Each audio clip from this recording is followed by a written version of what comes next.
Hey there, pals. This is Tasha. I never imagined that my homemade lasagna, which I made from scratch, would cause problems in my marriage. I am now in my early 40s and enjoying the life I had imagined for myself in Canada, having a fulfilling work, a beautiful suburban home, and ample time to indulge in my love of cooking would be the perfect life for me. I really believe that was my life. The archetypal corporate heavyweight is my husband, Larry. He exudes an air of self-assurance thanks to his well-tailored clothing, spacious city office, and prominent position. He was often gushing over my food when we were initially married. He would often remark, "Tasha, this pot roast is absolutely delicious. Also, your apple pie might be the lucky winner." I felt like I was making a positive impact on his life after hearing these remarks. However, a change has occurred lately. Minor things like an eyebrow arch or a soft, "it's fine," following a bite of my dish were all I could expect at first. He proceeded to make comparisons between his mom's cuisine and mine. He would mention that his mom would occasionally season her meatloaf with a pinch of nutmeg, and the pasta from mom is always cooked just right. Al dente. Is this, in your opinion, a little too done? I ignored it initially, but then it started to hurt. Kelly, Larry's mom, resides just a short distance away. Even though we don't see her on a daily basis, she is still very much a part of our life. We eat supper at her place every Saturday, and it's always an ordeal. She keeps an eye on all the dishes I set out, offering comments that are innocuous at first glance, but hurt deep inside. She'll grin and remark something like, "That's an interesting way to season the chicken," or, "Oh, I had no idea you used that much salt." It's her method of expressing her dissatisfaction with my culinary skills. Then, last night, an incident occurred that deeply disturbed me. For supper, I painstakingly seasoned and roasted a chicken that I had spent hours cooking. It occurred to me as I was plating it that Larry was snapping a photo of it. Perhaps he wanted to preserve the memory because he was proud of what I had created. However, I had trouble sleeping later that night. When I went downstairs to fetch a drink of water, I noticed Larry's phone on the kitchen counter, its screen beeping with an alert. I glanced, knowing it wasn't right. My discovery stunned me. All the photos were emailed to his mom, including an album containing nearly every meal I had prepared in the previous month. As I perused the messages, my spirits dipped. "Oh no, the chicken looks dry," was her most recent message. "Remind Tasha that using the right brine would solve that problem. She'll get my recipe from me." It was more painful than I anticipated to read those words. Not only was he telling his mom about my efforts, but he also allowed her to criticize me from a distance, which made me feel betrayed. I felt like no matter how much I put into the kitchen, it was never good enough, neither for Larry nor, most assuredly, for Kelly. I understood that night that this was about more than just eating. It was about how I felt unloved and unnoticed even at home. Someone must have punched me in the gut. I felt that way. I had no idea that Larry's mom was discreetly taking pictures of all the meals I had painstakingly cooked and sending them to her for her expert assessment. More than any grievance Larry had ever voiced, the betrayal aged. I wanted to scold him and demand to know his motivations for acting in this way. My thoughts were racing with questions, so I retreated to bed. Had he been telling her anything else? For what amount of time has this continued? Why wasn't he satisfied with me? There was more at stake than simply food, I thought to myself as I lay there, staring up at the ceiling. It dealt with issues of trust, respect, and my diminishing feeling of self-worth. Well, then what am I to do? The prospect of starting a major argument terrified me because Larry was my entire universe. I then did what any decent wife would do. I pretended I hadn't received the texts and promised myself I'd be more diligent the following day. I woke up early the following morning and prepared Larry's go-to-breakfast. It appeared like they expected me to be the ideal wife, and I wanted to show him, and perhaps his mom, that I could deliver. but I could feel a still, quiet voice within me insisting that something had shifted. Their union was idyllic. I was unsure of how to repair it, or even if I desired to do so any more, as I worried that ours was beginning to exhibit signs of wear and tear. I was trying so hard to be the ideal wife that the days melted into one another. However, I always felt that my efforts were insufficient. The confines of our home shrank my universe. Larry gave me fresh ammunition to criticize every day. "Tasha, stand up straight. You're embarrassing me," he muttered at a business function. On another occasion, he advised me to forego dessert after patting my stomach, despite the fact that I hadn't put on any weight. Little by little, every remark and critique ate away at me. My dearest buddy Joyce left another missed call on my phone. I couldn't muster the courage to respond to her desire to speak. I was embarrassed to admit to her that I had changed and was unhappy. While it was raining outside, I looked in the mirror and saw my reflection. The woman staring back at me was hardly recognizable. I seemed to have a perpetual scowl on my face, lifeless hair, and dark circles under my eyes. I don't know when I became this doppelganger of old. The sound of Larry and his mom, Kelly, laughing could be heard from downstairs. As I stood there, soulless, I could hear their joyous laughing echoing throughout the home. At the very top of the stairs, I sat down and listened. It was as if I were an outsider peering in on my own life, trying to make sense of what had happened and whether or not I would ever feel normal again. "I am astounded by your ability to tolerate her," Kelly said with a harsh laugh. "Do you recall her attempt with beef Wellington?" "Wow, what a farce." Larry responded with a chuckle, saying, "Mom, be nice. She makes an effort. Like seeing a child play house, it's very endearing." I felt a breaking point within. As my breath came in short, terrified gasps and my chest tightened, I hurried back into the bedroom. My eyesight became blurry as tears welled up in my eyes, and the walls seemed to enclose me. In spite of my trembling hands, I retrieved my phone and called the one person I could confide in entirely. I gulped out the word Joyce as I managed to get the words out. "I want assistance." "Oh my heavens, Tasha. Been somewhere." The expression of worry and concern in Joyce's voice betrayed her deep care for you. My long-repressed emotions began to bubble to the surface the moment she spoke. All the years of suffering, anger, and low self-esteem finally came crashing down. I vented to her about the relentless criticism, the emotional toll it took from Larry and Kelly, and the sense of identity crisis I was experiencing within my own marriage. The soothing tone of Joyce's voice as she listened helped ease my anxiety. "Pay attention to what I'm saying," she stated with conviction. "Tasha, this isn't the usual. Larry should be ashamed of himself. You should consider going." "To what place, though?" Quietly, I expressed my fear and confusion. "I don't know what to do." "First things first," she whispered softly. "Dr. Peter is a therapist whose number I'm messaging you. This is her area of expertise. She helps folks just like this. Tell me you'll give her a call." Anxieties and optimism swirled in my stomach as I studied the figure on my phone screen. In the midst of the total blackness, it seemed like a glimmer of light. I rang Dr. Peter's office with trembling hands. I forced myself to speak while taking a deep breath in response to the compassionate voice. "Hey, I would like some assistance." The scheduling of that appointment gave me a glimmer of hope, however little. I had hoped that maybe I could rediscover what it was like to be entire for the first time in a very long time. I felt strangely at ease as I entered Dr. Peter's office, the stark white walls providing a blank slate upon which to write my story. Dr. Peter gave me a kind glance as I twisted my fingers uncomfortably in my chair. In a low voice, she whispered, "Tasha, why don't you explain your purpose for being here?" There was an uplifting quality to her voice.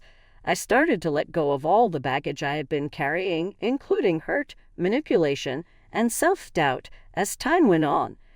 As we progressed through our sessions, Dr. Peter made it clear to me the impact that Larry's comments and Kelly's assessments had on me in ways that I hadn't previously recognized. "You aren't valuable based on what Larry thinks or what Kelly thinks," Dr. Peter told me. Before this, what was Tasha's favorite thing? It was a profound question. I recalled a period when I relished the opportunity to whip up a tasty treat for my own enjoyment, rather than with the intention of pleasing others or making a grand impression. I came to the realization that I yearned for that joy once more. Knowing this was the first baby step towards getting my life back, I stood in the kitchen one night and chose to cook for myself, taking my time and enjoying every step of the process. I decided to bake my grandmother's apple pie one day since it was my favorite treat when I was a kid. A sense of ease washed over me as the kitchen was filled with the comforting aroma of cinnamon and apples. At that very moment, Larry strode in, smelt around, and scowled. "Am I smelling something? You know what? I really like Mom's pecan pie more," he tossed off. I was slow to make him happy, which was a first. This recipe was passed down from my grandmother. I declared with a calm voice, "I'm going to cater to my own needs." Astonished and somewhat amused, Larry's expression betrayed his disbelief. Taking a stand for myself was a tiny step towards building my courage. I knew it was high time to get back in touch with a significant other, my sister Julie. I tried to reconnect with Larry despite the fact that his subtle tactics had driven a wedge between us over the years. Julie was really happy to see me again. She drew me into an embrace and whispered, "I've missed you so much, Tasha. I had a feeling that Guy wasn't right for you all along." I started to rediscover who I was with the help of Julie and Dr. Peter. I enrolled in a cooking class, joined a reading club, and even started to draw out blueprints for the cafe I had always imagined opening, things I had long since forgotten. As I tried to be more authentic at home, the tension increased.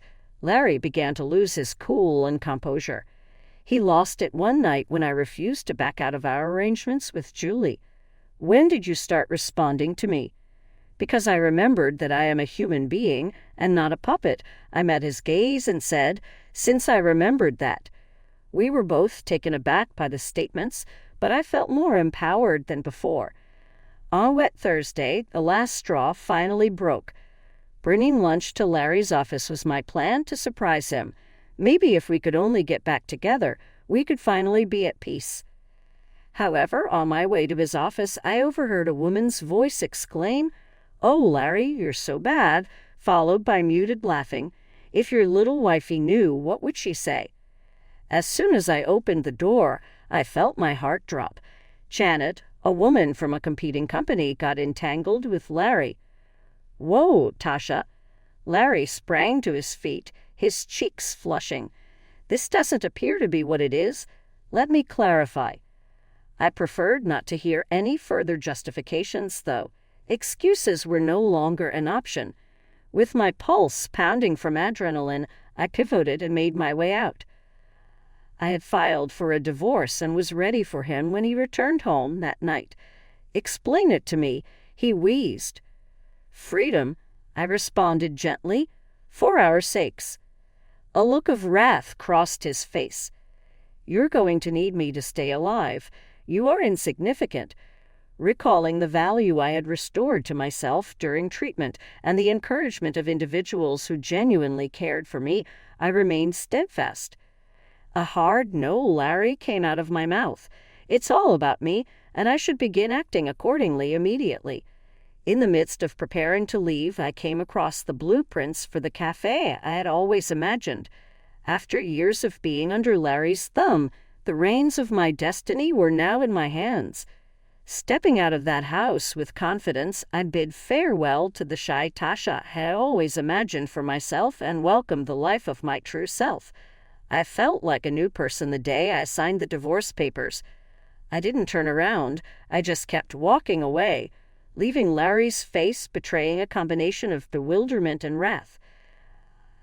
I was free. I got my fair compensation, and I was looking forward to building my own future.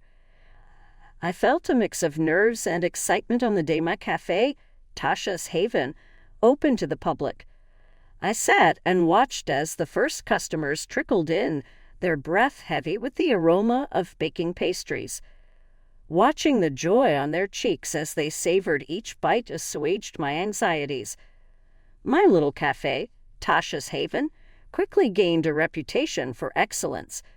Both the warm and inviting ambience and the mouth-watering food were praised by the food critics. The regulars who came for the warmth and comfort were the most important to me, though. I expanded alongside the cafe. When I was with Larry, the insecure lady had vanished. Tasha stood in her place, exuding self-assurance and joy as she went about her life. I couldn't help but think, poor guy, when I heard rumors that Larry had tied the knot with Janet. I could see the future he had with her crystal clear. Months passed, and Tashas Haven was just as successful as before.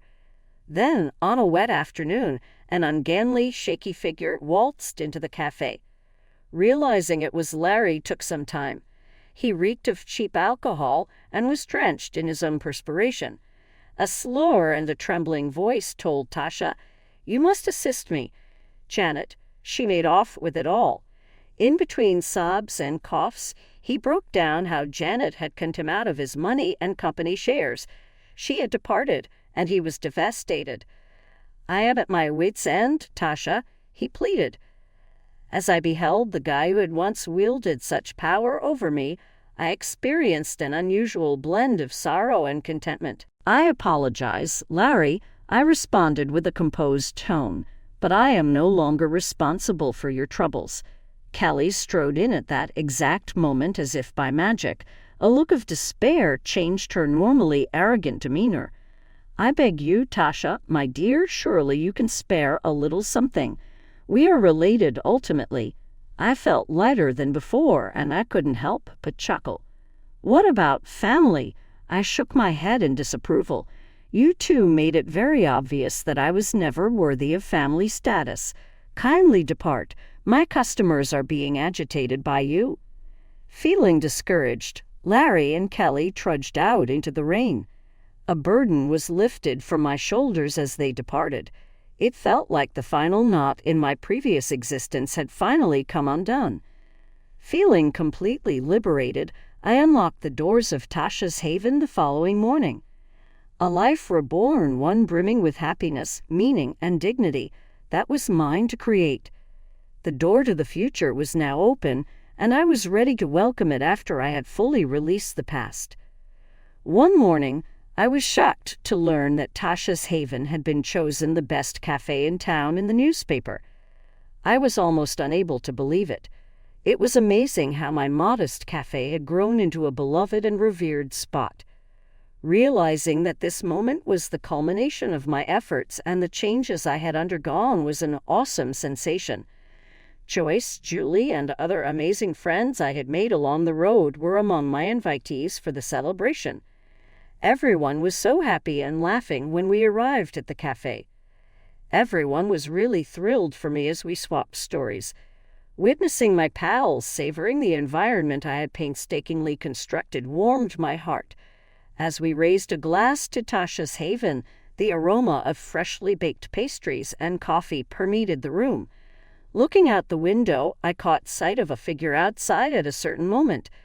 Looking through the glass, Larry, clad in his fast food uniform, had a yearning look on his face.